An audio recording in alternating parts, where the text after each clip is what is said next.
পনির হয়তো আপনারা অনেক কিছু দিয়েই বানিয়ে খেয়েছেন, এইভাবে করে একবার লাউ দিয়েও কিন্তু পনির বানাতে পারবেন। নমস্কার বন্ধুরা, সীমাস স্মল কিচেন টিপসে আপনাদের সবাইকে স্বাগত জানাচ্ছি। আজ আমি লাউ দিয়ে পনির বানিয়ে দেখাবো।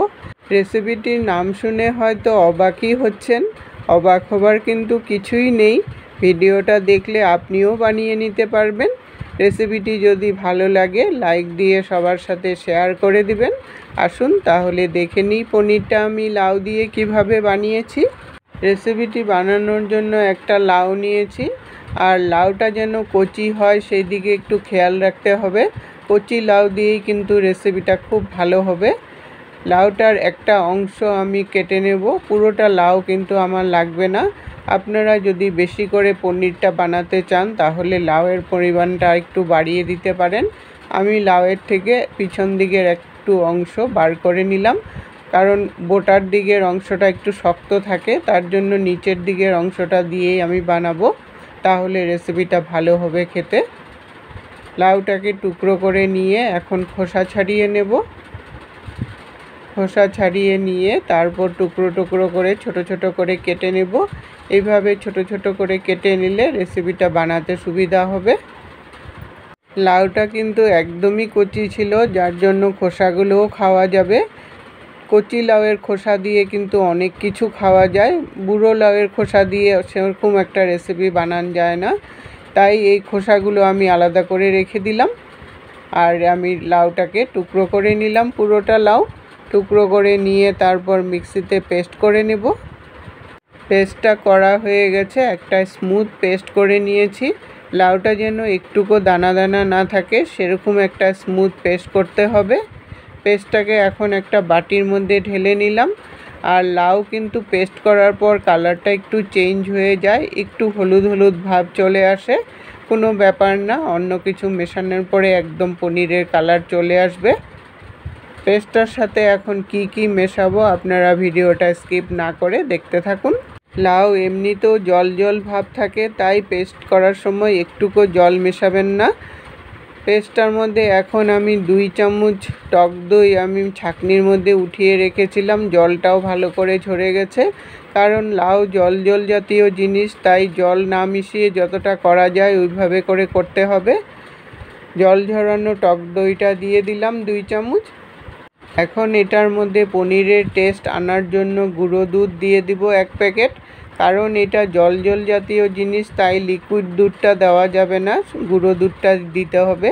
গুঁড়ো দুধটা প্যাকেটটা পুরোটাই আমি দিয়ে দিলাম। তারপর এটার মধ্যে 2 চামচ ময়দা দিয়ে দিলাম। ময়দা দিলে বাইন্ডিংয়ের কাজ করবে। ময়দার জায়গায় আপনারা ইচ্ছা করলে কর্নফ্লাওয়ারও দিতে পারেন।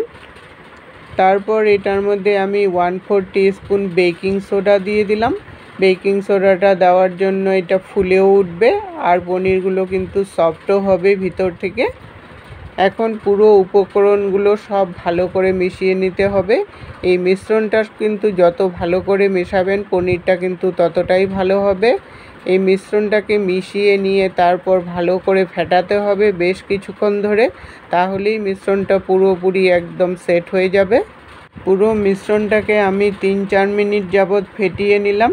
ফেটাতে ফেটাতে দেখবেন মিশ্রণটা কিন্তু একটু ফুলেও উঠবে, যেহেতু এটার মধ্যে বেকিং সোডা দেওয়া আছে। সোডা দেওয়ার জন্য মিশ্রণটা কিন্তু ফেটাতে ফেটাতে একটু ফুলেও যাবে। পুরো মিশ্রণটাকে ফেটিয়ে নিয়ে তারপর একটা প্লেট নিয়েছি, যেই প্লেটের মধ্যে বসাবেন প্লেটটা যেন একটু উঁচু হয়। প্লেটটার মধ্যে একটু তেল মেখে নিলাম, তাহলে রেসিপিটা উঠাতে সুবিধা হবে। তেল মেখে নিয়ে তারপর পুরো মিশ্রণটাকে ঢেলে দিলাম। ঢেলে নিয়ে একটু সমান করে নিয়ে ট্যাপ করে দিবেন, যাতে ভিতরে কোনো বাবলস ঢুকে না থাকে। ভিতরে কোনো বাবলস ঢুকে থাকলে পনিরটা কিন্তু ভালো হবে না, একটা ফাঁকা হয়ে যাবে। এখন আমি কড়াই বসিয়েছি, কড়াইতে অল্প জল দিয়ে দিলাম। তার উপরে একটা বাসনের স্ট্যান্ড দিয়ে দিলাম। আপনাদের কাছে যদি এরকম স্ট্যান্ড না থাকে তাহলে অন্য স্ট্যান্ডও বা কোনো ঢাকনার মধ্যেও বসাতে পারবেন। স্ট্যান্ডটা দিয়ে তারপর প্লেটটাকে দিয়ে দিলাম। প্লেটটা দিয়ে আরেকটা প্লেট দিয়ে ঢেকে দিতে হবে। এই প্লেটটা ঢেকে দিলে তাহলে জলটা পড়বে না এটার মধ্যে।